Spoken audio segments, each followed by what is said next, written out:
All right. Well, It's a lot less astronaut theme than the other ones. like, we could use some music there, right? Like, There was nothing. They didn't even give you the elevator music. Hold on. Let's see. Let's try. Let's try. This can be our intro. I don't Oh, care. we got it. We're gonna try another one. Let's see what happens here.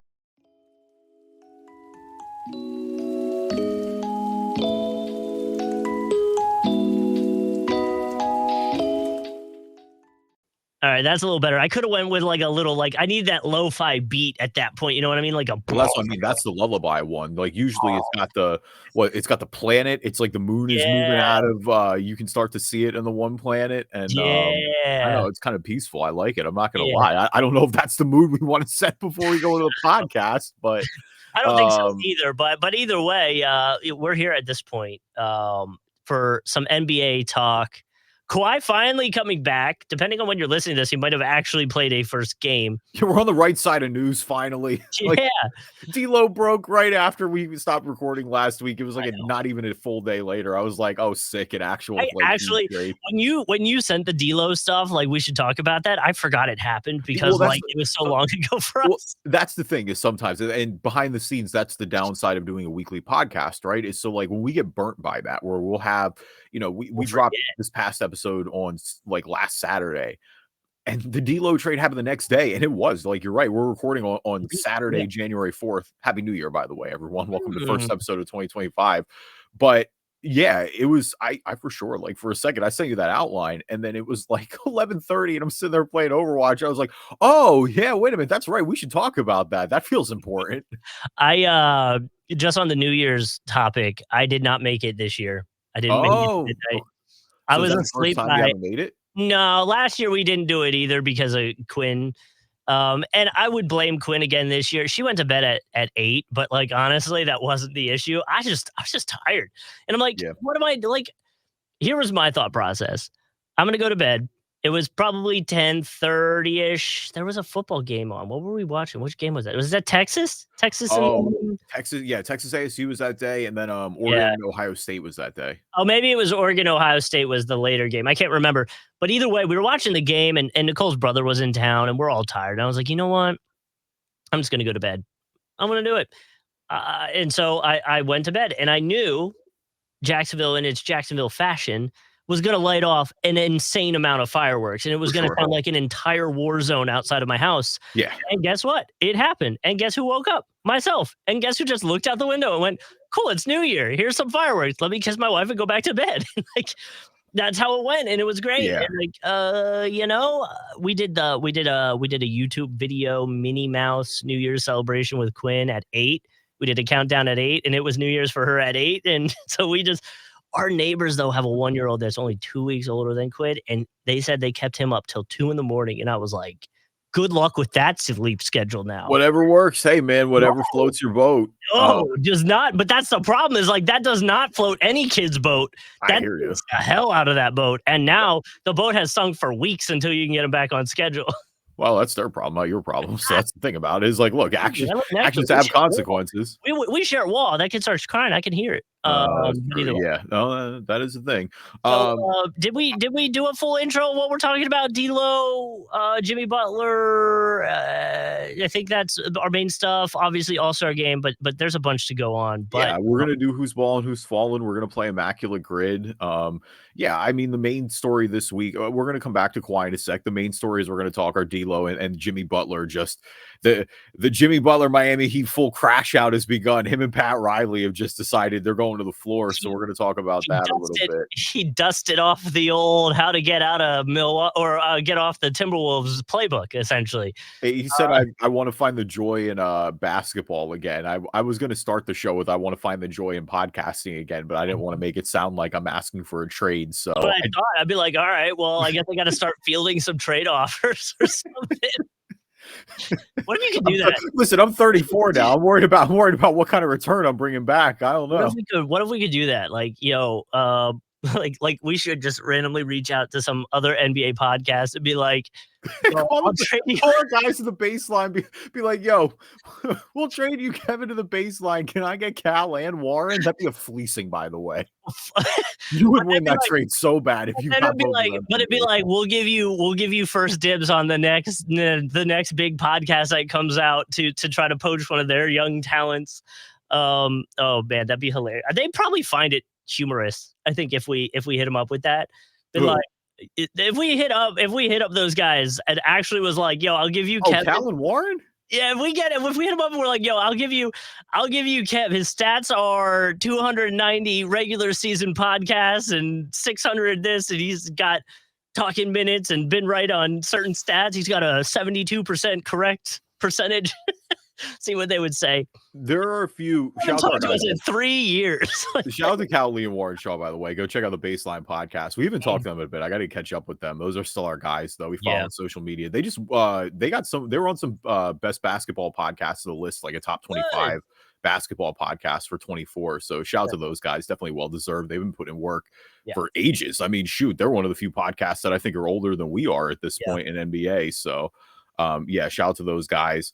I was going to say something about New Year's. I'm trying to remember what it was. I did make it to midnight. I didn't make it much after midnight. I basically like immediately went to bed. And I think it was just because like I was at 11, like we were playing games till like the 11 o'clock hour. And at that point, it's like, look, if I'm that close, I'm staying up. Like it's the one time I'm going to stay up. My wife stayed up because of the Jonas Brothers. So no, well, hey, whatever works. Again, hey, like I said earlier, whatever floats your boat and gets you there. What I was going to take, because you were kind of mentioning in a trade, like what our best stats would look like.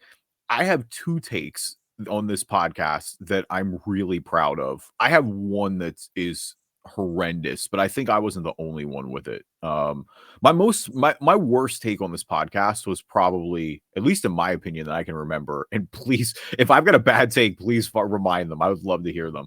The worst take that I remember that I had on the podcast is like I was very convinced that Josh Jackson was going to be better than Jason Tatum, but I think a lot of people were. Like I don't think I was alone in that regard. Like I think people were worried about how Tatum's game would translate, and I think Josh Jackson just had all the potential in the world, athletic wise. And obviously that has completely gone the other direction. Josh Jackson not in the league anymore. Jason Tatum very much in the league, signing one of the, the most valuable NBA contract ever, fresh off a championship, all that. No, the two takes I have that I'm proud of, that I just nailed is pre-2015. I said I thought that if everything for the Warriors went right, they could win the title. And that was obviously the first year they won the title. And I mean, granted that year, a little help from LeBron injuries, but or not with LeBron injuries, but with the Kevin Love and Kyrie injuries, but whatever. The Cavs got their lick back, obviously, the next year. Dude, the other one that I stand on that I'm really proud of is when Jalen Brunson signed with the Knicks. Jalen Brunson signed with the Knicks, and everyone was frying the Knicks left and right, talking about how it was the most traditional, Knicks contract ever. It's the Knicks being the Knicks. Yeah. It was so bad. Not only is Brunson way better than I think we all expected in our wildest scenarios, it was never a bad contract. That initial contract, they were paying him to be the 13th best point guard in the league. Even off that Dallas series, I think there were a lot of people who rightfully thought Jalen Brunson could be the 13th best point guard in the NBA. Obviously a whole lot better than that, but we were very measured at a time when everyone was losing their minds over this contract. And I'm proud of that podcast. We and obviously it's aged like wine. Well, and you almost go back and think what if you could have kept Brunson and Luka together, right? Yeah. I do think about that a lot. The Mavs did the right moves afterwards. It's one of those things because you're right. Luka and Brunson would have been real sick. Now I would wonder that. Would you have preferred that or still prefer that over Luka and Kyrie? So that's kind of my thing is I'm I don't know. Luka and Kyrie's worked really well. You have to give them a lot of credit. And that's kind of what I mean. I give the Mavs credit for is look, they kind of did make a mistake letting Brunson go. They should have just hardballed the Knicks and played whatever they could have, though I think the Knicks were able to offer him another year. And that's the big thing there as well. But going out and getting Kyrie, I mean, they made the finals last year. So it's hard for me to be like, yeah, the Mavs really messed up there. When it's like, yeah, maybe they did for a second because it did like the first season after, but it was like their front office kind of got it in gear. And it's hard to be disappointed when the guy you replaced Brunson with, essentially Kyrie, is a big reason you went to the finals and is a big reason, assuming health this year, that, you know, you've got another shot at this. I'm trying to see if I'm hoping this website is up to date. It's a comparison of Brunson and Kyrie. Box plus minus is actually very similar. Jalen is a little lower, actually, a 3.1 box plus minus. Kyrie's a 4. Oh wow, this goes deep, like true shooting percentage. Kyrie's got him by like a point percentage. Free throw, yeah. I'm trying to see. It shows their percentile in the league too, which is actually pretty cool. This is craftednba.com. If anybody wants to check out their website, I've been using them a little bit recently. You do need a membership and stuff like that, but they'll let you on certain pages without one. They've been one that I've been like, I may pull the trigger just to get some more info here, because like it's pretty legit info that you can get here with the value, the percentile, like all that stuff. Like it's very good. Your free throw rate is where, and that makes sense, is where Brunson has a huge edge over Kyrie. After that, everything else is pretty similar if you're trying to compare. Which is, I mean, kind of the greater point, right? Is like the only question that I have if Brunson stayed in Dallas would be, you know, would they make the finals by this point? Yeah, I think there's absolutely a road where they could have made the finals if Jalen had stayed and had he continued to develop like this. The question would have been, would he have developed like this alongside Luka? Because Luka is a more ball dominant guy. Jalen Brunson has been a more ball dominant guy since going over to New York. But I mean, I don't know. Like we saw them play pretty well in the playoffs together. I mean, Brunson's breakout was that series. I think it was against Utah, where they just didn't have Luka the first 2 games, and like they split, and like that was just off Jalen Brunson. Everybody thought the Mavs were dead in the water. Like that was kind of the coming out party, if you will. Here's an interesting stat here, which again, it makes sense when you know Brunson's kind of like the lead guy for the Knicks, and Kyrie is essentially number 2 behind Luka. Obviously, Luka being injured, his stats are changed a little bit, but they have a stat here called creation. It's a per 100 estimate of the number of open shots created for teammates. Brunson's value at that is a 13.7. He's in the 99th percentile. So he's getting his team open. Now, Kyrie, who's number 2 and has been filling in for Luka with the injury, is at an 8.7. He's at a 93 percentile. So, like, I guess the argument could be Jalen Brunson's helping his teammates be more open than Kyrie is at the moment. So that's interesting. This is a cool website. You may want to check it out sometime. Craft NBA, if anybody's interested. Yeah, I'll definitely have to take a dig into that. So way off top. We got crazy off topic. But back to the Kawhi stuff. He was upgraded from out to questionable on their injury report Friday night, which means he will probably be coming back even maybe before you're listening to this episode. There's a talk about him being tonight against the Hawks. He's been out with what has been described as a right knee injury. He left, game 3 of the Western Conference first round playoff series against Dallas last year. Worth mentioning, he's missed 290 regular season games over the last 8 years, which includes all of 2021-2022 season with knee trouble. That being said, the other night, James Harden did join Wilt, Kobe, and Michael Jordan as the only players in NBA history to score 40-plus points 100 times. So the thought being, the Clippers could use the help. They could use Kawhi back, obviously. You already have James Harden, who's clearly cooking. You add Kawhi to that. Maybe there's a few games of, like, chemistry figuring out, but for the most part, I think this is going to be a pretty welcomed, like, back moment. Yeah, if he's Kawhi Leonard, it's Kawhi Leonard, right? Like the guy hasn't played since April 26th. Like this is what this is all built around right now. And I think if you have your sunny shades on, I think you look at the Clippers and you go, yeah, we're 19-15. Like everybody kind of expected us to be a complete non-factor without Kawhi Leonard having played all year since Paul George left. Instead, we've been staying afloat. You know, you mentioned Harden, who's playing great. I think a guy like Norm Powell as well has really stepped up this year, kind of leading that, you know, taking on more of that offensive burden. Like he's having arguably the best season of his career, which is kind of crazy this late into it. It's just the question of what are we going to get, right? Like I remember the last time we saw Kawhi, he had missed, you know, time at the end of the regular season.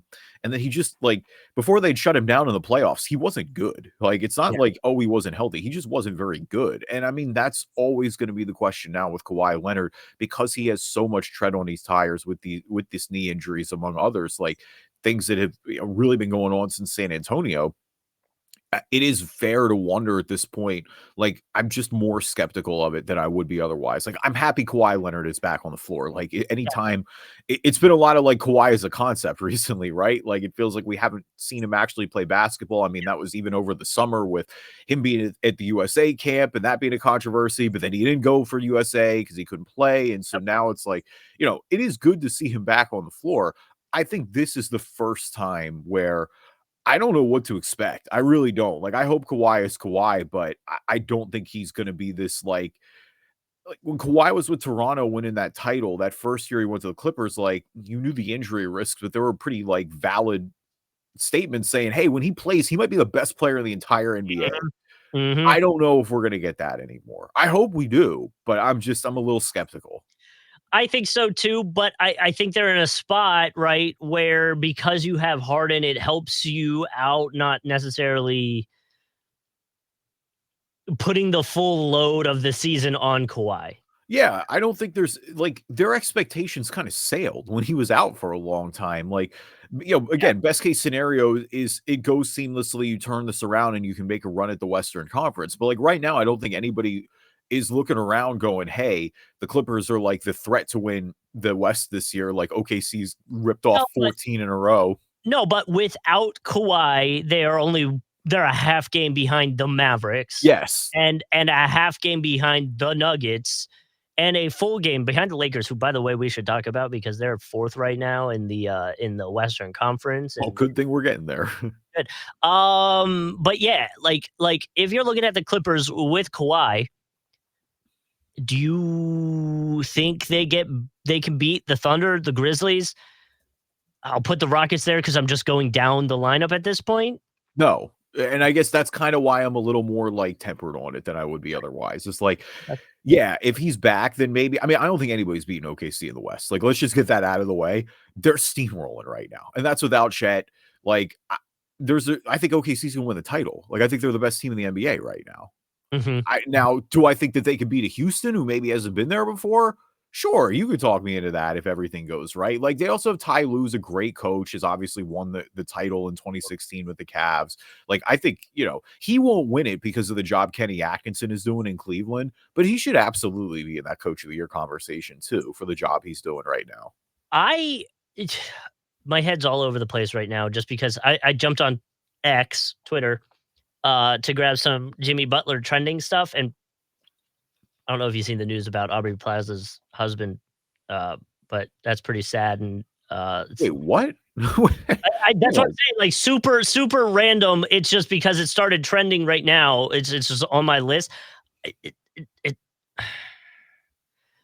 They're saying her husband passed away. Who is they? The interwebs. Like, legitimate people or?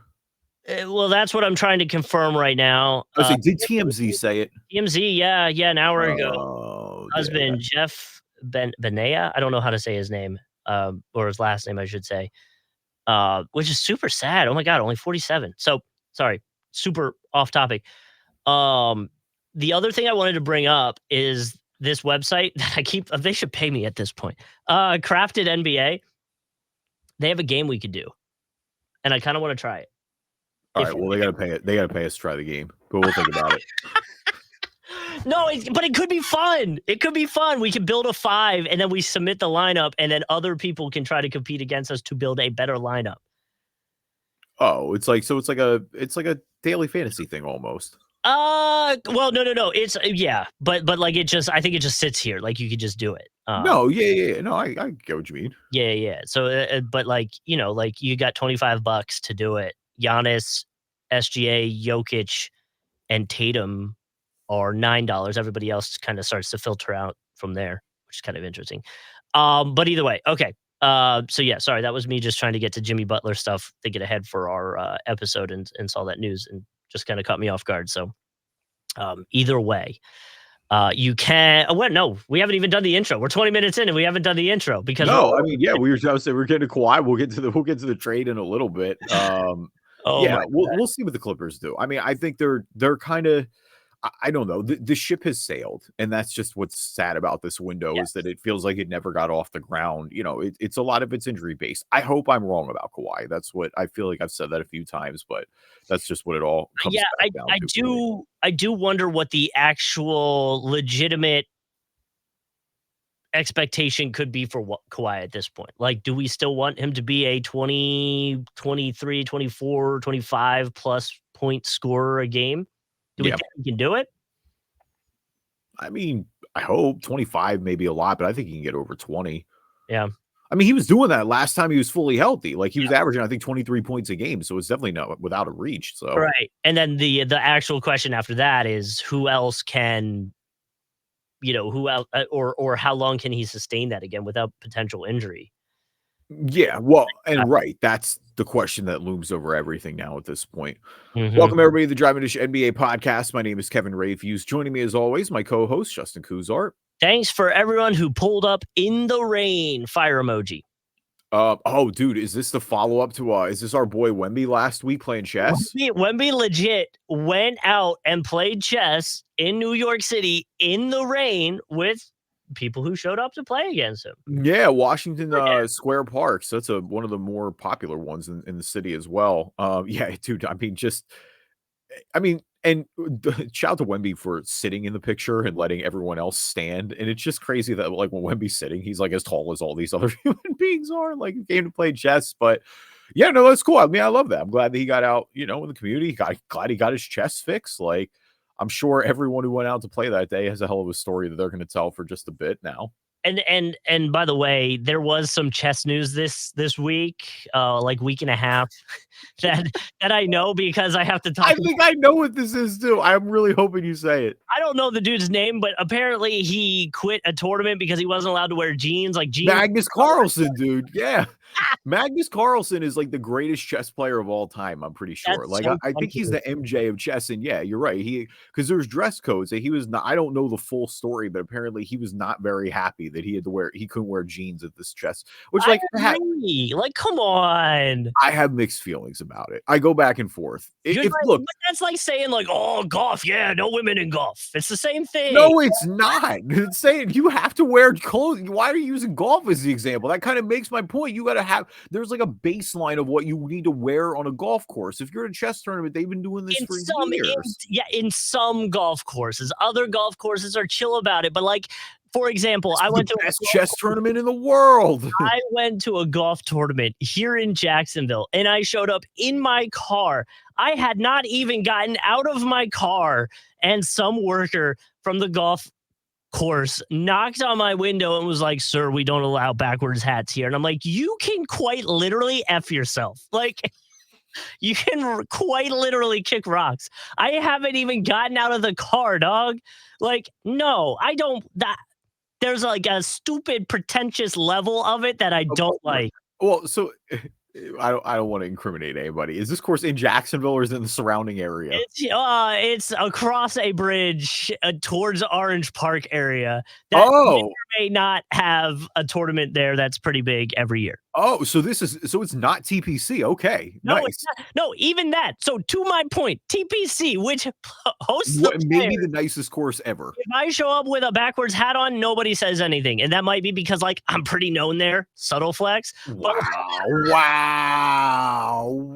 He said Nicole has me in the door. I am Mr. Sawgrass. No, but yes, if I were to show up there in like sweatpants, yes, Nicole would probably have a problem with that. Yeah, because but that's the thing is like kind of my other point with Magnus is where it's like I wouldn't want to show up to TPC Sawgrass in sweatpants. I feel like I'm not like like I look like a chump. But if I'm in shorts and it looks fine, like okay. No, I agree. You can tell when you can be put together casually or dressed more athletically, like and not like look like a slob. Like if I'm at your golf tournament, I have a golf polo on and I have golf shorts on and my hat is backwards, but that's your issue? Come on, bro. Like that, I can't get behind that. I think people are more just old school about hats too, is what I've realized. Because like I had it the other night. I was at a spot in Philly, and like I wasn't even mad about this. It wasn't even anything crazy. But like I walked in, and like it was later at night, like we were closing out, and it was cold out, so I had a beanie on. And they're like, "Hey," like mind you, I had like a pea coat, and I was dressed in a suit at the time.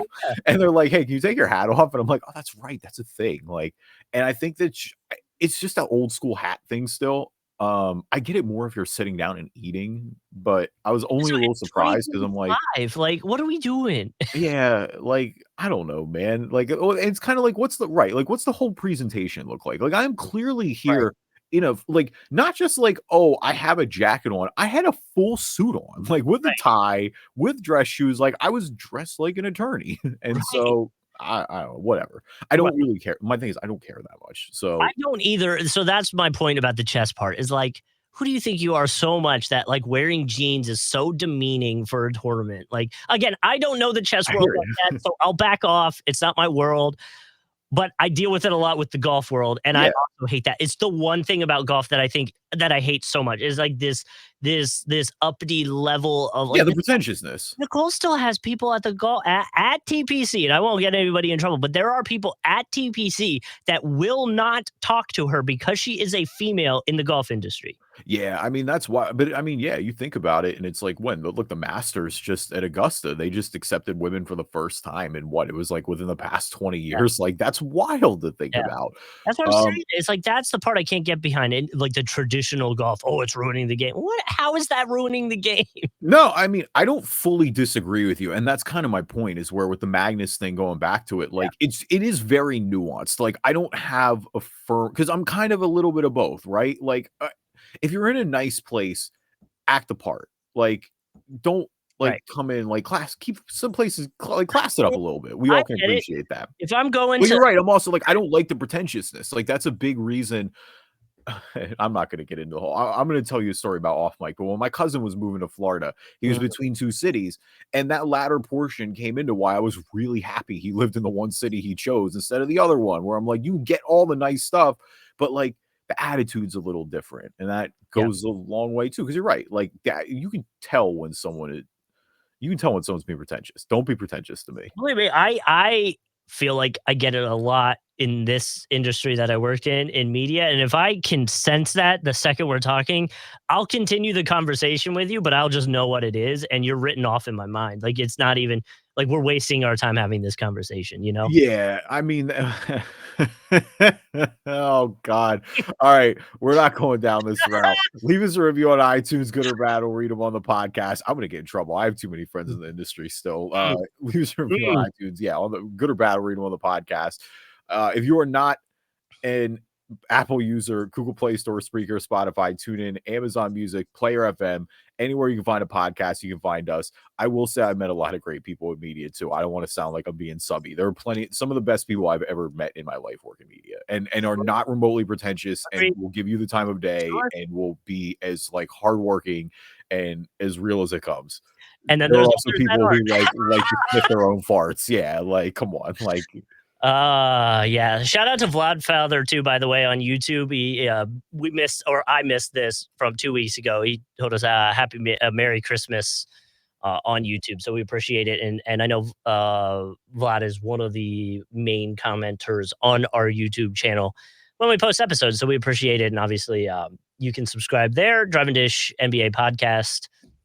On YouTube, you'll get notifications when new episodes are coming out and you can watch the video version. Now a word from our sponsors. So a quick sidebar before we get into the D.Lo trade, the Jimmy stuff. So you know this, Kevin, because I don't think you hear it. Luckily, I think I have the computer set so that you don't hear music. When I pull up YouTube like when I'm pitching to our YouTube, I usually pull it up to see if we've gotten a comment or something like that. Right. Well, for whatever reason, at some point on this computer, I went to YouTube and looked up a certain video that is 15 years old now. And so when I just hit YouTube enter, it goes default to this YouTube video, and it always plays the first like 4 seconds of it. And that song is Lookin' Boy featuring Young Jock.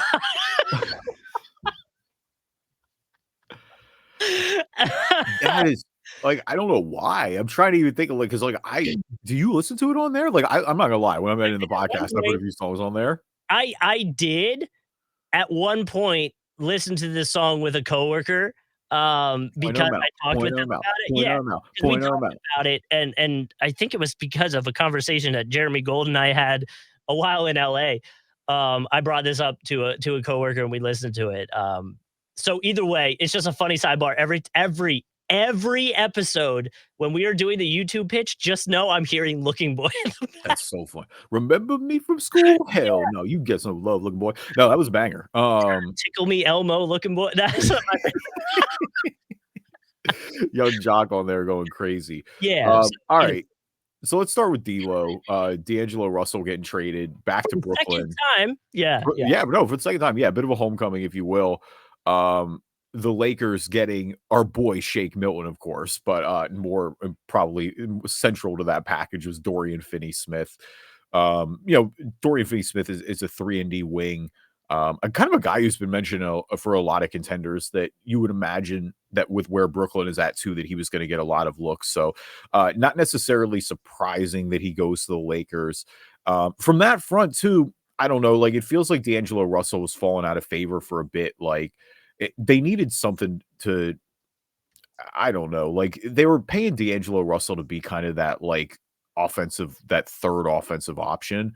And it just feels like they need defense more than they need that at this point. Yeah. And he is quite literally what they needed in that moment, right? Like you were talking about, he's the 3-and-D guy. And I feel like Dorian Finney-Smith was pretty sought after in the NBA. At least that was the rumors. A lot of people were looking for him or trying to get him.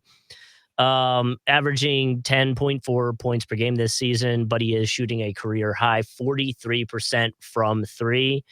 And to what you were referencing, D.Lo kind of having a little bit of a step back season compared to last year. So I think the move makes sense. I don't think the Lakers are done because I think the good part or the bright spot in this trade too is they kept both of their first round picks, which means they could do a potential bigger move closer to the deadline.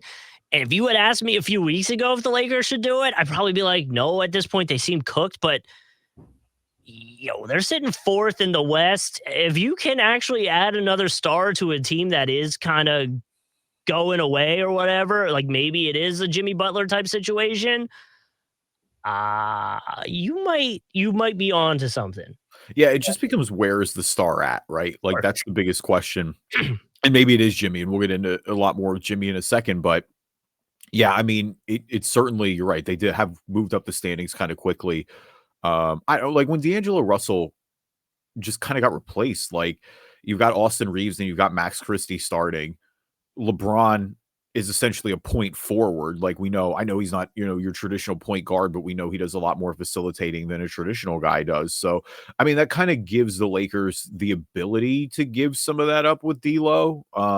Like you're right. I think them getting a third star, like that's realistically what they're missing from truly contending and like going after this right now. I still don't think they have enough, but I mean, it's a team that needed defense. And like you said, super sought after.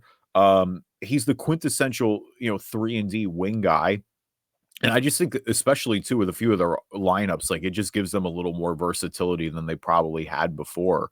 And it, like D'Angelo Russell's been kind of bad with the Lakers this year. Like he's had moments, and like that's always what it is with D'Lo. It feels like it's like he'll give you those elite moments, but as a whole, it just feels like what he's giving you can be replaced. Well, and what's worth mentioning too, back to Dorian Finney-Smith, is potentially the only shot he's really doing is spot up shooting. So it's really easy to just incorporate him into the playbook at that point.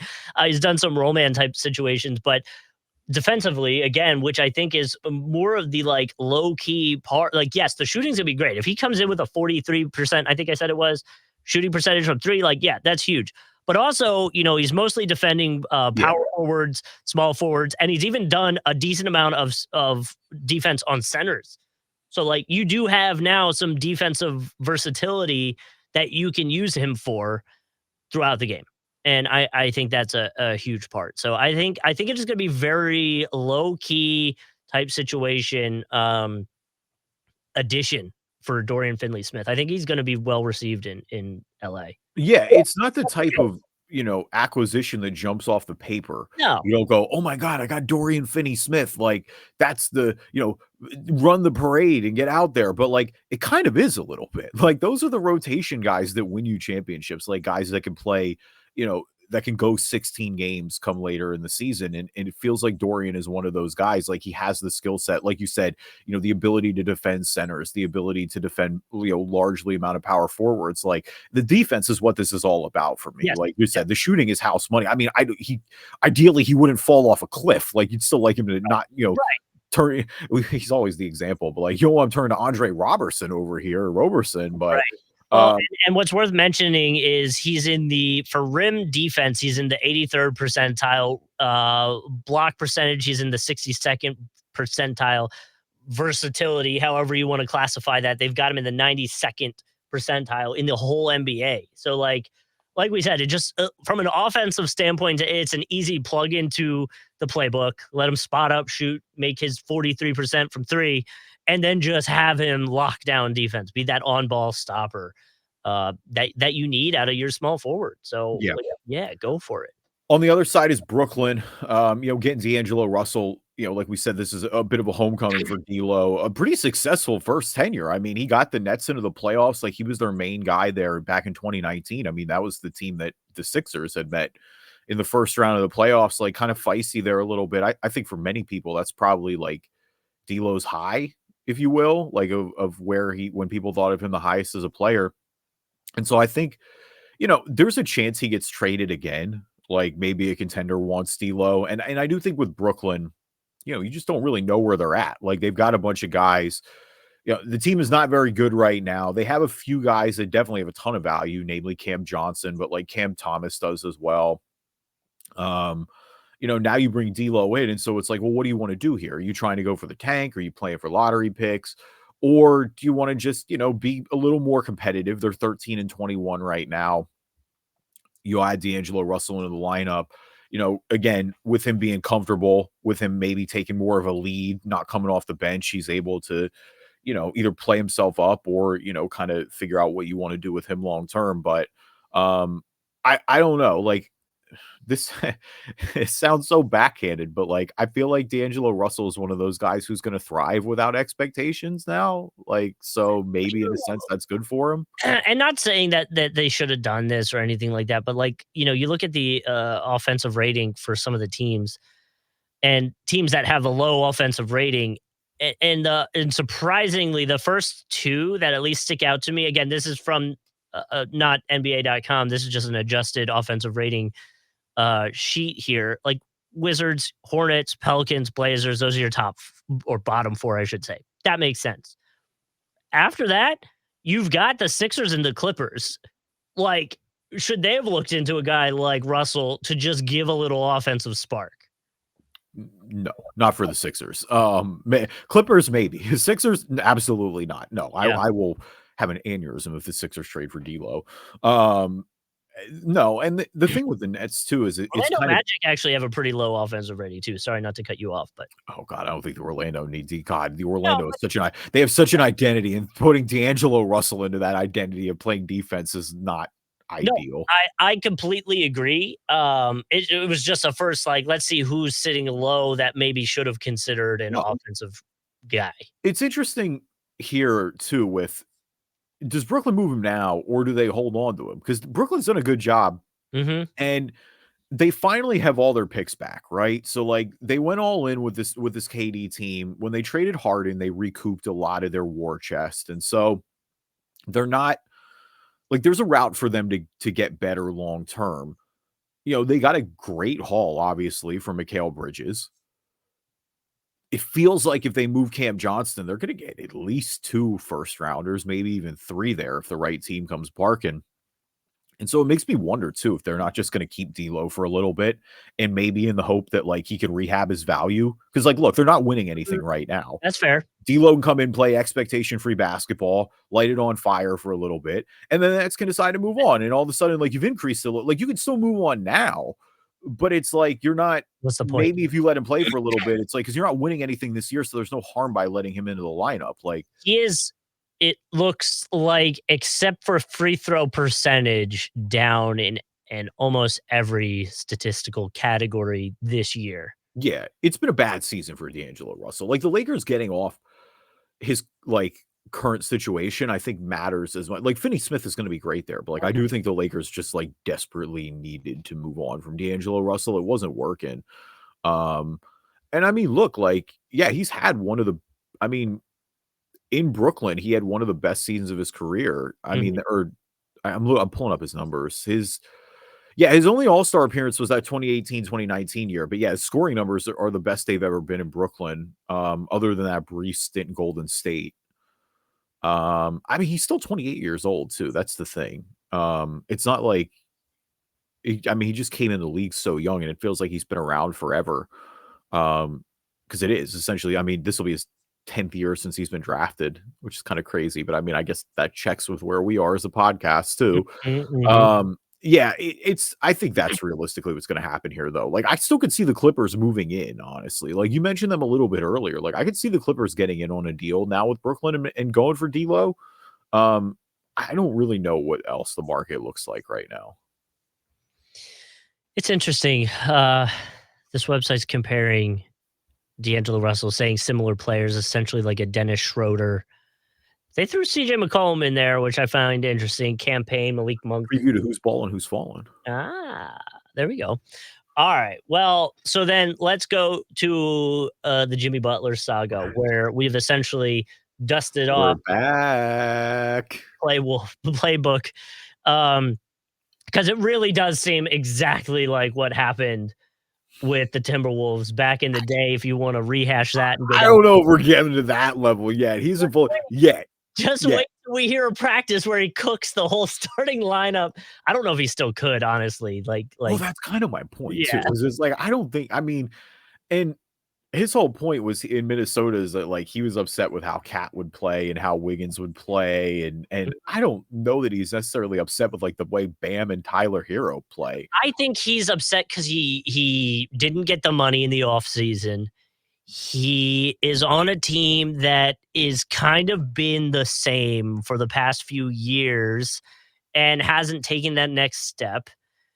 And he's at a point where I think he's realized he can't do it himself, or he can't will it anymore. He almost did twice. I know. It was close. He can't will it anymore, and he doesn't have a ring yet. So, like, let's go get you a ring. And that's why I don't think this is crashing out as much as everybody's saying it's crashing out. It's getting uglier fast. Like it's getting. No, it only got ugly because Pat Riley said we're not trading him, and Jimmy Butler's like, "Oh, okay, let's get ugly then." Like, you're gonna say no? Cool. I don't like playing basketball. I've lost my joy of basketball, which, like, for what it's worth, that's a lot less destructive than Minnesota. But now, I mean, it's at a point of no return now. Like, Pat Riley, in the heat of suspended Jimmy for 7 games due to conduct detrimental to the team, the front office has now said we are absolutely listening to offers. So, which, by the way, Jimmy's going to lose. I think they said it was $336,543 per game. So you can do the math. I think it's like $2 million something when all seven's done. Although the National Basketball Players Association said it is going to file a grievance saying that the 7-game suspension is excessive and inappropriate. Although at this point, I can almost guarantee Jimmy's not in a Heat jersey in 3 weeks, 2 weeks, whatever. No, it's over. Jimmy probably played his last game for the Heat, and it's a very abrupt ending to a run that, I mean, it's all because Pat Riley had to open his mouth and say, we're not trading him. If you didn't say that, you could still field offers. You wouldn't absolutely tank his value because now they know he's gone regardless. So the value, the stuff that's being sent's probably not going to be up to what it could have been. If you're like, nah, we like Jimmy, and you didn't say we're not trading him, but you kind of tried to deflect trade rumors and you still fielded calls, like that probably would have went better for you, bro. Justin, you just reminded me so much of our pal Carlton KB right here, because you sound exactly like, because he's right. Like Carlton has been straight up blaming Pat for so long. He's like, yo, Pat is what, and I mean, honestly, like, I don't want to say that Pat is washed, but I do think that there's a point where you're right. If you're Jimmy Butler, I drug you to the finals in 2020. I drug you to the finals in 2023. We absolutely maximized those windows. That was a heroic effort from me, singularly. Like, I was phenomenal in both of those runs, like gave you everything you could ask for. And I mean, look, part of it is a little out of their hands, and that's why I'll give the Heat front office a little bit. Portland played hardball with Dame. Like Portland, Miami could have had Dame last year. And I do think that maybe we're looking at an entirely different situation if Miami goes out and gets Damian Lillard. You've got him and Jimmy together. They're a lot more excited about playing with each other. Like, there's just a lot of things that, you know, maybe that changes how this is going. And I mean, what I was saying earlier is like, yeah, it's a pretty abrupt ending to what's been a successful tenure. Like, I know you didn't win a title, but Jimmy Butler to me is going to go down as one of the best Heat players of all time. Like, I don't think all you can do is applaud him for this run. I mean, since leaving the Sixers and going to Miami, it's been nothing but success. I think here, you know, because of his in the past, like with Minnesota, not as much with Philly, but like a few things with us. He was right about it, by the way, but like whatever. To a lesser extent with Chicago, like Jimmy's had that rep, but like I feel like Jimmy deserves it a little more here with Miami. It's like, yo, you went out and you delivered. Like, you did everything you could have for this franchise. And, you know, I think a lot of people that will defend Pat will go, oh, well, he's got all these rings and he's done all this. And like, listen, Pat Riley's a legend. I will never say anything otherwise, but it's like, yo, it is fair to question his tenure when besides those Jimmy runs, they haven't won a title since they employed LeBron James. Like, that's LeBron James is LeBron James. Like, you know, anybody can win there. So, you know, I don't know. It's a little of both. Like, Miami's really good at developing role guys. They haven't necessarily had those stars. Like, Bam is great, but I think Bam has hit his ceiling. And like, I just don't think Tyler Hero's that guy. Like, you needed somebody else to be that guy. And it just, you know, in 23, it wasn't even Hero. It was the combo of guys, right? It was the Max Struces and the Gabe Vincents and the Caleb Martins of the world. And, you know, that's gotten them. But again, I think you're looking around, if you're Jimmy Butler, you're saying this team is 500. We're exactly where we've been the past few years. We're probably less than of a position to make the run, given that the East is a little bit better. The teams you'd have to go through with, you know, with the way Cleveland is playing, with Boston being the defending champs, with the Knicks the way they're playing. I don't know. Like, I look around and it feels like the chances of Jimmy winning a title here has jumped. And when you're Jimmy Butler and you've won everything in your career, essentially, except the title, yeah, I can get why he wants to go ring chase a little bit right now. I feel like he's earned that. And obviously, we talked about it a little bit last episode, places that he should go. I do think Lakers would be an interesting spot to look at, where you have an AD, LeBron, and Jimmy trio, you know, now with Smith and however you want to see the team. I think that could be very intriguing, and honestly would be, I guess in my head, a pretty likely scenario. Yeah, I mean, I don't really think the Lakers got 2 first-round picks that they can work with to trade. Like, if you're the Heat and you are potentially going into reset mode, those first-round picks do get interesting. I know we talked about the Rockets a little bit. They've got an injury that we need to get into, which maybe pushes them to be a little more intrigued in a Jimmy Butler type situation. But I don't know. The Lakers feel good about it. I don't know. I feel, you know, I can see it. Yeah, with Houston, Justin is talking about Jabari Smith Jr. fractured his hand. He's going to be out for 4 to 8 weeks. He started every game for the Rockets this year, averaging just a tick under 12 points. Amen Thompson's going to take his spot in the starting lineup in the meantime. And it's worth mentioning, with how tight everything is, like the Rockets are they're a half game back from second in the West, but the Lakers are right behind them at 2 games. So like, you don't really have room to kind of start messing up here. Yeah, and I mean, if so, it's always my thing with Houston is, and you're right. Like, if you're gonna be on the fence and you want to make a run, like Jabari Smith is not a guy who they're going to easily replace. Like, I don't necessarily, for all the depth they have, I don't really know that he's replaceable on this roster. Like, he Right. just is like, I don't think they can space the floor as well without him, and Right. that's my biggest concern. And so, if that's your sign to go all in with Jimmy, go for it. My thing with Houston has just been, though, it's like this team is pretty good right now, and it doesn't feel like they're anywhere near their potential. Like, I just want to see what we have more than half a season before I just go, hey, let's do rent Jimmy Butler for half a year. But they do, like we said, they have the assets to make anything happen, and that's why you always want to give them a little bit of credit in that play, in that race. Mm-hmm. Um, beyond that, I mean, yeah, Golden State and the Lakers, like, I hate being chalky because they're like it's like, here are the two traditional powerhouses that are always on NBA TV, but it feels like those are both really logical landing spots for Jimmy. Like we said, for Golden State, with Steph, towards the end of his career, but, pairing him up one last time, you think you got a shot there. Obviously, with the Lakers, Mm-hmm. both of them have kind of the mix of picks and players because it's a rental. Like, that's the big thing too, is with Jimmy being a rental and not signing that long-term contract, which you mentioned at the beginning of the season, you'll have to, it's still Jimmy Butler. Like, you're going to have to move a pick and probably somebody promising and young, but it's not going to be the like 4 first rounders and a good young player that you would get if you were under contract and maybe like 3 years younger. And that's what I wonder, what would it look like? Where would it look like? And Jabari Smith, offensively compared to Butler is like obviously a little bit different. He's more of a spot up. Jimmy's more of a on ball type situation. So I am curious to see what ends up happening. I think there's a lot of intriguing teams that Jimmy could end up on. And this is Who else do you have besides the 3 we mentioned? I mean, well, you mentioned Warriors, right? Have we talked Yes. about Warriors? Yeah, Mhm. Warriors, Lakers, Rockets. I still think there could be a potential Dallas angle. I know we talked about that last week. Phoenix is the other one that's been mentioned as well. Yeah, but I just don't see like I don't I'm I so sick of already Phoenix, dude. yeah, I'm I'm sorry. so done I'm with sick of Phoenix. it. So like I'm done with that. But They just are who they are. Like, yeah, Phoenix is a mediocre team. I love Kevin Durant. I love Devin Booker. the depth's They just not enough. Like Yeah. it's so weird. And adding Jimmy's not gonna be depth. So it doesn't work in my head.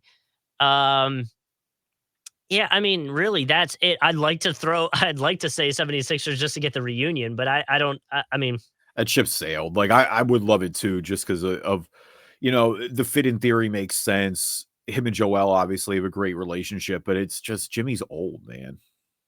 And you signed Paul George. So it's kind of like you already made that decision more or less. yeah, We and don't need to talk about them, by the way. We don't need to talk about the Philadelphia basketball team. I am fully back out. They got me back in for 2 seconds after that Christmas win, and I am fully back out uh, after the loss to Sacramento and Golden State back to back. That loss to Sacramento was hideous. And I know Joel didn't play, but like, they have that's a an all-time fourth quarter stinker. this website has a net rating where they compare what they think the net rating would be when healthy compared to what you are. Do you want to Mhm. guess the team that's got the biggest gap? Yeah, I can imagine. It's probably the Philadelphia basketball team. 11 point differential net rating when all quote unquote are healthy. So I couldn't be more sick of anything ever. it is yeah, so I think it's interesting because Nicole's brother, who's a huge Heat fan, has been very out on the NBA for the past few seasons because of the Heat just kind of being in the middle of the pack. And he told me that this Jimmy Butler stuff's kind of got him reinvigorated, and he is ready to absolutely hate whatever team Jimmy goes to. That's crazy. I don't understand that. And it's funny, like, I talk about Carlton and our buddy Lewis, who Mhm. I don't like. We were talking about that. It's like, I don't understand how. I get that it's a little tough right now, but it would be really disappointing for Miami fans to all of a sudden like have Jimmy Butler be a villain. Like, that guy's been everything you could have asked for the past 6 years. I Like, think I had some actually I want to say I think I had some stats for that. Hold on, let me see. Over his 5.5 seasons, he's eighth in team history for points, eighth in assists, eighth in steals, in only 313 appearances. Um, uh, 30, but yeah, I guess that's the stats. That's pretty much it. But yeah, I mean, yes, I'd be kind of surprised if Jimmy becomes the villain, unless he has to push it even more than he's already kind of pushed the envelope, if that makes sense.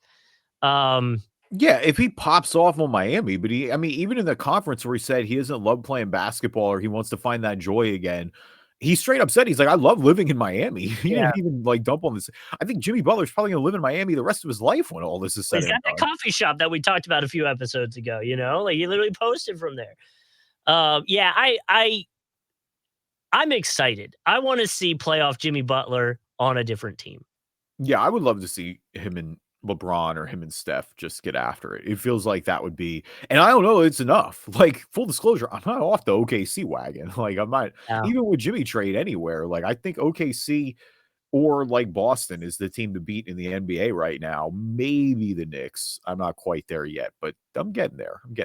I think the OKC might be the team in like quite literally the best position for like the next 5-year projection. Like, yeah, it's crazy. They finished the process and didn't abort it, and it's amazing how it worked. You are the best team in the not to the Cavs. You're one of the best teams in the NBA, and they're the best team. They're the best team in the NBA. I love the Cavs. I feel you, but like they're the best team in the NBA. I know.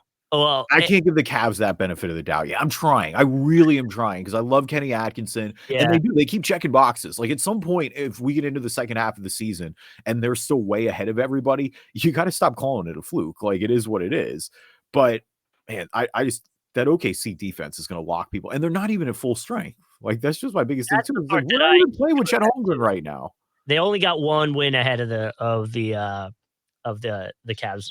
The Cavs are only one win ahead of OKC right now. But yeah, I agree, man. I think OKC has one of the best 5-year outlooks right now than most NBA teams. Well, the NBA's done this thing too the past few years where it's like the winner kind of like just points themselves out. They've dominated the regular season maybe in ways that they haven't in the past.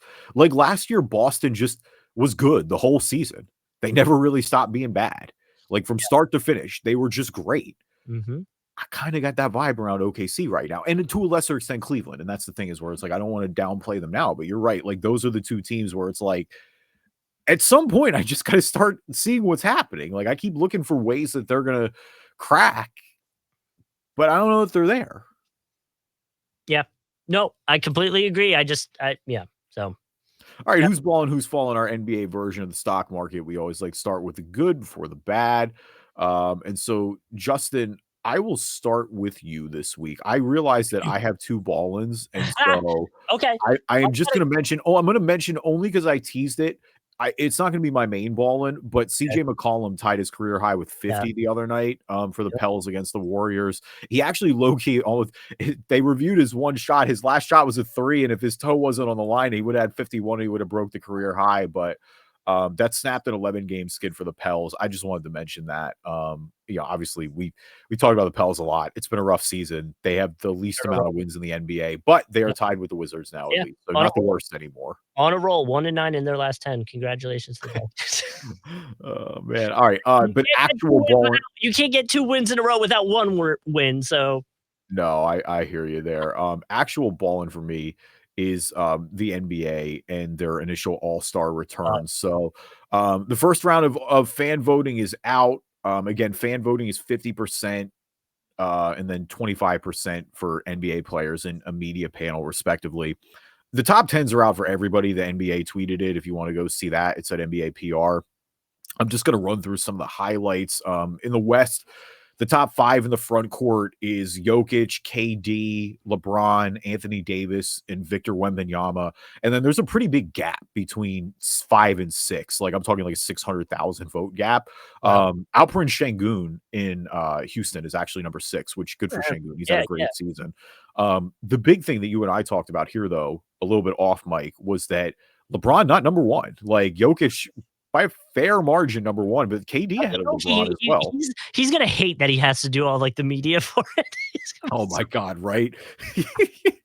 I just thought about that. Jokic being an all-star captain does have some like, bro, do I have to? Can someone else pick? Well, I guess he's not technically picking because like we could get into the whole format stuff. It's like Kenny, Shaq, and Charles. Like they're doing a whole 4-team tournament. Yeah, the Which 3-on-3 might be tournament. the low-key best part of the whole thing is those guys picking teams, having to do it. I've always said the draft has been super exciting because that's when everybody starts tampering low-key. I think it's electric watching the draft. The draft's been way more been exciting than the game itself. And Yeah. I mean, we'll see what happens with the format. I know Kevin Durant always hates it or already hates it, so off to a great start there. The guards in the West are SGA is 1, Luka is 2, Steph is 3, and then Kyrie and Anthony Edwards are 4 and 5. The SGA leading Luka surprises me a little bit. Yeah. Same with Curry, honestly. I mean, Curry being 3, just we're in a new era. I guess that's my big takeaway. Is like with him and LeBron both being at 3, like they've been the all-star staples for years, always near the top. Over in the East, front court top 5, Giannis, Jason Tatum, Karl Anthony Towns, Paolo Banchero, and Jaylen Brown. Yeah, nice. And then guards, LaMelo Ball 1, Donovan Mitchell 2, Damian Lillard 3, Jalen Brunson 4, Trae Young 5. Are you surprised that Melo's 1 as a guard in the East? I guess so. I was wondering how much of that was pushed just because of like the rap stuff that's going on that Melo put out. Did you see that? No, that was LiAngelo. That was his brother. LiAngelo. Okay. LiAngelo made a song that sounds exactly like 2006. It's amazing.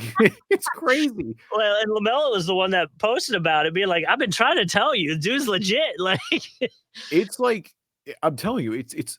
Somebody said it sounds exactly like a Madden intro song, and I think that's the other perfect example of it. It's not even bad necessarily. It's just like such a very unique, specific sound where it was like, how did you create this? Like, what happened here? Someone helped you, right? Yeah, I mean, I'm a little surprised that LaMelo is though over Donovan Mitchell. I thought Donovan Mitchell would be a little bit higher this year. Same with Brunson, honestly, being the New York push. Like Jalen Brunson is like 400,000 or 500,000 less votes almost than LaMelo Ball does. And I mean, Cat's getting them up in the East in the front court. So I'm just a little surprised Brunson, especially after last year, didn't pick any of that up as well. Here's an interesting one for you. Why would they do it? I see. Well, it is a Lakers Sports Illustrated page that posted it, so I guess that's why. Floated out the idea of the Lakers exploring a trade for LaMelo Ball. Oh, yeah. I mean, but I don't think Charlotte's made him available. Like, I get it. Sure. If LaMelo Ball becomes available, then I think a lot of teams should be interested in trading for LaMelo Ball. Yeah, but like, Rory, Vanderbilt, Gabe Vincent, Dalton Knight. They pretty much send everything. I mean, you send a 1, 2, 3, 4 bodies, the 29 first-round draft pick, and a 30 first-round draft pick swap. Oh, and essentially, and a 31 draft pick swap first round. Like, that's a lot. Well, yeah, and Connect is essentially a first rounder too. I mean, they just drafted him. He's already had some success there this year. Connect, Vanderbilt, Gabe Vincent would all be a part of that. Yeah. I'm like, geez. It's a lot. I mean, LaMelo is one of those young guys, though. Like, that's kind of the premium for a young star. So, I mean, well, obviously, always something to monitor in the NBA, no doubt about that. It's just rumors. So, all right, who's balling for you this week? Balling for me, as I try to get back down to it, is going to be Wemby. We've already kind of talked about him a little bit, but his days as a 20-year-old are over as of today. He is 21. He can finally drink alcohol. Congratulations to Wemby. Although I don't think he necessarily cares about that. Some of the stats that people were pointing out, he is at 2,278 points. He's the 7th player with at least in the last 45 years to have that many points through the first 100 games. Some of those people being Jordan, Shaq, David Robinson, Luka. Zion's on there too, which I think is worth mentioning. That's like kind of a low key. People don't realize. The hype around Zion was so wild, and then it's been very quiet since. And I know there's been a lot of injuries, but still, I mean 524 points in the first 100 games is kind of wild. No, Zion is one of the most hyped prospects ever. Like, I don't think people should lose sight of that. Like, there's a reason everyone on earth wanted to draft Zion #1 that draft. And he has, when he's healthy, has shown that he is that player at points in the NBA. Yeah. It's just, you just know what it is at this point. He's averaging 22.7 points, which is ahead of Kevin Durant when Kevin Durant was turning 21. Only players with at least 50 games who averaged more points before turning 21. Zion LeBron, Luka, and Shaq. So then we jump over to rebounds. He's at 1,053. He's the first player since Shaq to average at least 20 points and 10 rebounds before turning 21. He's at 386 assists, which is not terribly high for NBA players, but he's also a center, so he's not doing that as much. But to that point, if you take the tall guys into consideration, he's right around where Bill Walton was. Blocks, he is one of only two players have had more blocks than him in their first 100 games. He's at 366. He's at 225 three-pointers, which is more than Steph Curry had in the first 100 games, which might be like the biggest asterisk to throw out there. Curry had 200 in his first 100, so Wemby's got 25 more than that. So yeah, shout out to him.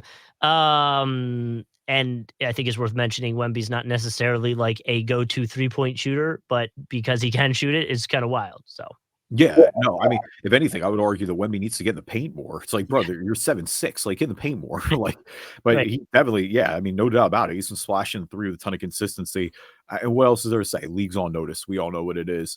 That's why I made the claim I made last episode. I don't know if I think a window might have closed. For MVP for Luka. Okay. I was like, wait, what'd you claim last time? Yeah, I still don't agree with that. I don't think Wemby's going to win MVP every year. No, but I think Spurs also got to be good too. Like they have to get, and I mean they're getting there, but like Spurs also I think will have to be real contenders before Wemby starts to get like serious MVP nods. I agree. Falling for me this week is Charlotte, who are the losers. We mentioned a little bit earlier with LaMelo, but losers of 9 straight going into this podcast. Really, it's bleaker. They have 1 win since November 23rd. That was against the Pacers on December 8th. They won, or they had lost 8 in a row going into that, and then have lost 9 in a row now. Started the season, I mean, they were 5-7 at one point, and they are 7-26 currently. So it has been a really rough go of it. I mean, injuries have been the biggest factor recently, like through these last few weeks of December. I mean, they're not playing with LaMelo Ball or Brandon Miller right now. And so in that sense, it's hard to really blame Charlotte, like when they're missing their 2 best players. But for a team that it seems like it started pretty well, and at least we're looking competitive, they have been anything but, unfortunately, recently. Which is, I think, why potentially the rumors are starting to swirl about LaMelo, because I think teams realize the Hornets are bad and maybe they can try to get him out of there. I don't think there's any young though. Can we stop shipping LaMelo? LaMelo Ball is like 24 years old, I think. He's 23 right now. I am not trading 23-year-old LaMelo Ball. Nope. I don't care how bad we are. No. Imagine if the Spurs could get LaMelo. Oh, it would be disgusting. Oh, LaMelo and Wemby would be insane. And that feels like something that would happen. Is that a bad franchise like Charlotte historically would trade LaMelo Ball? I don't think that, no, there's no planet where they should be looking to move LaMelo Ball yet. I agree. I don't think there's a trade that's worth it that's out there for the Hornets. But when it makes sense. Like what? I'm gonna trade a 23-year-old to rebuild? The guy in my draft next year might be his age. If you could land 5 to 6 first-round picks like you did for Rudy Gobert, and you're a team that's only got 7 wins anyway. But I have 2 good players. I need to fill out the roster. It's not because I'm not winning 7 wins because of my top guys. Bridges and LaMelo. Load up on picks. Like just get Bridges out of the league for other reasons, but that's also fair. But go land yourself between those 2. If you get yourself 8 first-round picks somehow in the next 4 years, that'd be kind of cool. I just don't think you should do it. Yeah, cool. So I've got Brandon Miller and 8 first-round picks. Like I'm kind of the same place I've been with LaMelo. Right. I don't know. All right. My Fallen's going to Orlando just because Jalen Suggs looked like he was in a hell of a lot of pain with back spasms Friday night against the Raptors. He had to get taken off the court in a wheelchair. Just another injury that you don't want to see for Orlando. They had 6 players not available Friday, including Paulo, and it's just It's a team that you want to see get healthy, and there's just more injuries being added to the list. Yeah, right. I mean, that's right. Like we talked a little bit about Paulo's oblique healing last week, and you're right. Like, hopefully this isn't too bad for Jalen Suggs, but like at some point they need to have like we talk about keeping the ship afloat. They're just running out of bodies at this point. Right. Yeah, they did that.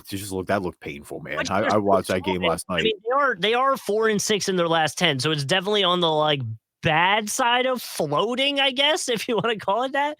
The East is so bad that does them some favors too. Like Yeah. the tide is almost rising naturally itself. Like Yeah. the East just kind of stinks. And so, like, I mean, look, just get the Orlando healthy and they'll be fine. Right. You still have a few games ahead of you got 2 games ahead of the Bucks right now. So just maintain if you can, maintain your way through and If they're healthy, they're going to be an extremely difficult out come playoff time. they'll I know be the that. top 4. They'll be the top 4 teams in that conversation. They'll be the top 4 in the East if they can get healthy. They're there right now, but I still think I put the Bucks above them now because of a health factor. Right this second, yes. If they're healthy, I don't put the Bucks ahead of them. Would you put the No, go for it. Hit me. You, if healthy and the Magic not healthy, do you put the Hawks above them? Oh, I don't know about I mean, maybe, honestly. Yeah, if the 18 Hawks are and healthy, I think 17. maybe, yeah. They're 18 and 17 right now. Magic are 21 and 15, but again, The Magic are so much better than the Hawks though if they're healthy. Like the I Magic could win the East if they're healthy. I'm not there saying, oh, they're gonna be the favorite, but like there's a window you could talk me into. I agree with you. If healthy, I think the Magic are in the conversation. I still think I have the Knicks, Celtics, and Cavs above the Magic. Yes, as do I. Like they all have higher percentages of winning the Eastern Conference, but I think there is a possibility of Boston or of Orlando winning the Eastern Conference. Yes. I don't believe that for really anybody else. There might just be like a tier step up differential between Knicks, Celtics, Cavs, and Magic. Yeah, I agree with that. Which might be why I'm hesitant to put the Magic in that conversation with those other 3 right now. Even if they're healthy, I still hesitate to put them there. Yeah, they're the A- on the curve, if you will, right now. Me, Like the other teams are A's, but they're not a B+ either. They're a little bit above. I think I go Cavs, Celtics, Knicks are A. Magic and Bucks in my head are kind of in the same tier, and then below that you have like Heat, Hawks. I guess maybe Pacers. They've been playing better recently, but I still don't feel great putting them there. Pacers are Sixers are Oh, Sixers, I don't even put. Listen, you don't even get talked about until you play in tournament. So, get out of my conversation. So no, I hear that. All right. Whoa. Since we're an hour and 12 in, you want to run some immaculate? You want to run this all the time? I don't know. It's up to you. Do you want to try? No, we'll run. I was going to say you want to run the stat one real quick because we can make it. We can do a speed round of Immaculate Grid since I know it's extra statty on the weekends. We can probably do this one a little quicker than we would. And it fits a few of the teams we talked. It's actually all the teams we talked about today. That's incredibly fitting today for Immaculate Grid. And again, you can watch them on YouTube. Just search Drive-Dish NBA podcast. We are going to do this one kind of quick. So for the podcast listeners, our columns from left to right are the Cavs, Hall of Fame, and 20,000 career points. Our rows from top to bottom are the Nets, the Lakers, and only one team. And so you tell me, just where we want to start at. There's no Elfrid Payton connection this week. Sorry. I know. I am bummed about it. I mean, we could do. I feel like Drummond actually works for both team connections. Drummond does work for both team connections. Yes. Yeah. So we got Drummond to play with. He might be one of the more common answers, depending on how we want to do it. You could go with any of the guys, Cavs wise, Karis LeVert, Jared Allen. That was the Nets trade. Yep. Did Darren Williams ever play for the Cavs? Ooh, Amon Shumpert played for the Cavs and Brooklyn, didn't he? Did he play? Yeah. I know he played. I mean, obviously, Iman broke out with the Knicks. I think he only played like a very small stint with Brooklyn. I'm trying to think. Seth Curry was on the Nets. Did he ever end up on the Cavs? I don't think so. Okay. The one guy here. Why don't we do this? I think Shump is good for if Shump is good for the Nets, then I think we do that there. Kyrie is like the most obvious. Yeah, Kyrie is the obvious one. Um, Richard Jefferson works for Cavs and Nets too. Yep. Richard Jefferson's a good one. Why don't we do this? I've got one why don't we do Shumpert for Nets and Cavs? And I got one that I want to do for Lakers Cavs. Some of the other obvious ones are good for you for remembering he played for the Nets. I forgot about that. The other obvious one for Cavs and Lakers besides LeBron is or like guys that are there who we haven't talked about yet. J.R. Smith works. The one though, Tristan Thompson works too low key. But the one that I want to do here is let's do Timofey Mozgov.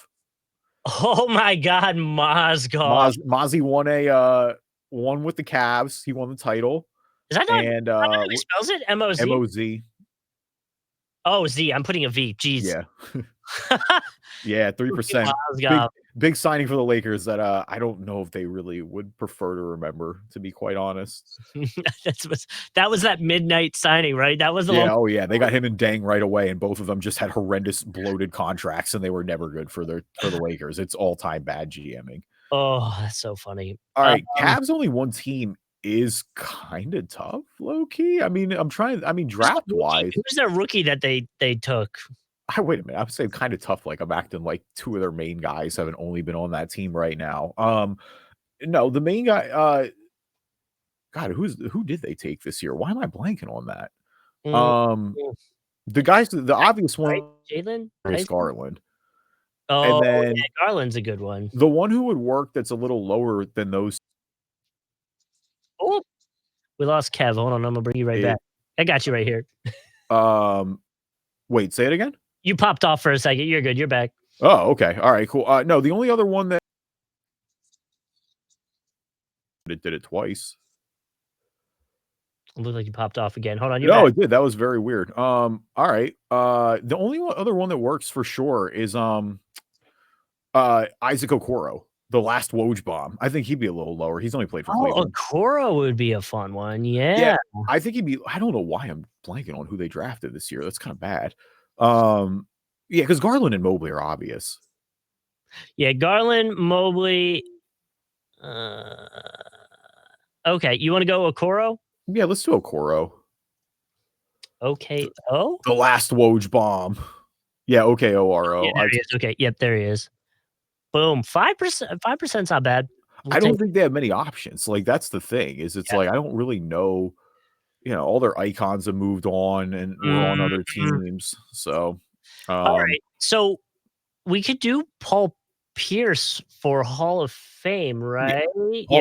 Paul Pierce works for the Nets. Kevin Garnett works for the Nets. Vince Carter now works for the Nets. Do we think Vince Carter 20,000? Oh man, that dude. The one I know who is right on the borderline that works, like, because he's right at the threshold of 20K. I think he may have beat it by like 1 or 2 points. Is Joe Johnson? Joe Johnson for sure works for Brooklyn. God, Vince man, he has to, right? He played forever, so you would think. I don't know. I would do Vince at 20K because you have other Hall of Famers. You want to try Vince at 20K? I feel like he has to. I'm gonna be so disappointed in Vince if he didn't get 20K. Okay, thank God. He got 20. Because I know he was playing role years at the end, like towards the end of his career, but like still. Oh, does Melo have 20K? Yeah, definitely. So we could put Melo as Lakers 20K. Yeah, I mean the Lakers have so many options. It's like you got LeBron, you got Kareem, literally the two highest scorers ever. You've got Jerry West, you've got Magic, you've got you know what James Harden probably would have worked. Nets 20K. Yeah, he would have. That would have been it. Durant would have worked. I would be cool with Melo for the Lakers. Nets? No, sorry. Hall of Fame. Oh, never mind. Yeah. 20 points, only one team could be Tim Duncan. Yeah, definitely. Tim Duncan would be good there. You want both the Spurs work. Tim and David both work there. The other obvious ones that are one team 20K guys are like Kobe, Dirk. That's why I'm thinking Tim may be like lesser. Yeah, he could be there. Tim, now. Elgin Baylor would be one.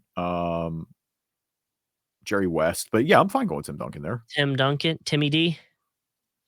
Okay, 16%, still a little higher than I thought. Yeah, I mean, I feel like him and Dirk and Kobe are the three, like, for sure everyone knows answers there. Yeah, yeah. All right, so for Lakers and 20K, let's do Melo there. Melo's going to be lower because he played such a small role on the Lakers, especially compared to all their other greats. Yeah. Oh, Carmelo. Sorry, I was already going with 3%. Nice. That's good. Good for them for having the Lakers in the headshot, though. Yeah. All right, Hall of Fame, only one team. So I mean, anybody that we mentioned that's not. Do you want to make it do you want to just do the double Spurs and do David Robinson? Oh, I'm down for that. Oh, you could also do Tony Parker. No, Tony Parker played for 2. Ginobili, right? Did Ginobili ever go to another team?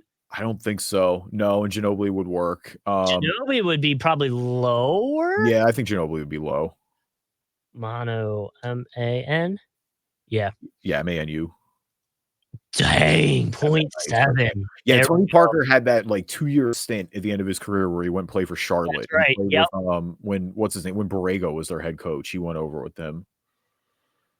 All right, so Hall of Fame Nets, Hall of Fame Lakers. Where do we want to go? I mean, how much time do you have for the Lakers? Right.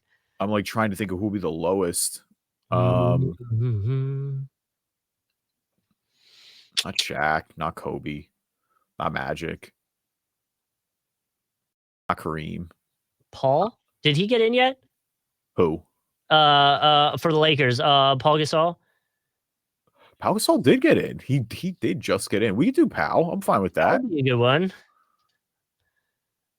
Okay. 1%. Yeah, 1%. Wow. Yeah, he just got in. That's crazy too. How many titles there? But I mean, I guess you got a lot of good options. We made up some ground with that one. All right. Let's land the plane in Brooklyn. Jason Kidd's the obvious one. Vince Carter we've used already. Like you said, Paul Pierce works. Kevin Garnett works. Yeah. I don't know which you think will be lower there. ISO Joe's not in the Hall of Fame. Nobody else from those teams that made the Nets finals there. Oh, no, who else works? Dikembe Mutombo works. Mutombo's a good one. I'm trying to think if any other center big men is Petrovic in the Hall of Fame? Ooh, I do not know that. Drazen Petrovic was the it's tough. He only played for 3 years, but he was like the OG international guy. Mm-hmm. Like he might be in the. I kind of want to do it, dude. I think Drazen Petrovic is in because he's the Tony Kukoc effect, where they put him in off the like foreign type deal. Is that how you spell it? Petro. That's got to get him. Drazen. Yeah, Drazen Petrovic. I'm pretty. This is all you. This is all me, buddy. I'll step on the ledge. Okay. Yeah. Okay. Yeah. He got it because it's tragic. He passed away. He was very young when he passed away. Wow. I didn't know that. He's a very sneaky, popular throwback Nets jersey because he got it. Yeah. He made All NBA third team once his last season. He was 28 years old, playing for the Nets. He played for Portland for a little bit too. He was up to 22 points a game. He passed away very young. Ooh, interesting. So some of the other players that would have worked for Hall of Fame Nets, Garnett, like we said, Paul Pierce, Vince Carter, Jason Kidd, Alonzo Mourning, Dikembe, Maurice Cheeks. Oh, okay. Yeah, that's right. All right. McAdoo played 10 games. Yeah, that's crazy. I know about Bob McAdoo. Bernard King, Mel Daniels. Now we're just Julius Erving. Yeah, Julius Erving is an ABA Nets player. Yeah. He's like an OG. Yeah, so I guess they count those. No, absolutely. They count those. I didn't realize that. Okay. All right, you want to scroll down to the most popular answers? 30. Oh, yeah, hold on. 34 Hall of Fame for these guys. I'll scroll down while yeah. All right, most popular answers for Nets and Cavs. It was Kyrie Irving. For Nets Hall of Fame, Jason Kidd. For Nets 20K career points, Kevin Durant. For Lakers and Cavs, LeBron James. For Lakers Hall of Fame, Magic Johnson. For Lakers 20K career points, Kareem Abdul-Jabbar. For Cavs, only one team, Darius Garland. For Hall of Fame, only one team, Larry Bird. And for 20K career points, only one team, Dirk Nowitzki. So a lot of the guys we mentioned. We want to do our grid one last time. Players for only one team, Cavs? I mean, there's probably a lot of guys who like only did one season. It's all Let's the two-way see. guys that like you don't think about. Tyson was their pick this year. Oh yeah, yeah. Tyson. Craig Porter Jr., Isaiah Mobley, RJ Nimard. That's what I mean. Like you're just getting obscure at that Dean point. Wade, Alex Kirk, Will. Yeah, Oh, Will Dean Wade's a good one. He plays real minutes.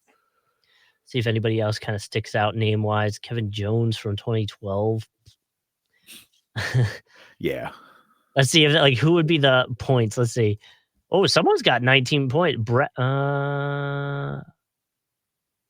Yeah. No one crazy kind of sticking out here. Joe Cook from 1971. All right. So for our grid, one last time for Cavs and Nets, we got Iman Shumpert. For Nets Hall of Fame, Drazen Petrovic. For Nets 20K career points, Vince Carter. For Lakers and Cavs, Timofey Mozgov. For Lakers Hall of Fame, Pau Gasol. For Lakers 20K points, Carmelo Anthony. For Cavs, only one team, Isaac Okoro. For Hall of Fame, only one team, Manu Ginobili. And for 20K career points, only one team, Tim Duncan. Thank you, everybody, for listening to this episode of Driving Dish NBA Podcast. We appreciate you guys as always. Leave us a review on iTunes, good or bad, or read them on the podcast. If not, you can listen to the show wherever you get your podcasts. And we are on YouTube, Driving Dish NBA on YouTube. You can follow us there and watch video versions of the podcast. Obviously, the Immaculate Grid's the pretty visual part. So you can follow us there. Driving Dish NBA Podcast. You'll get notifications when new episodes are coming out.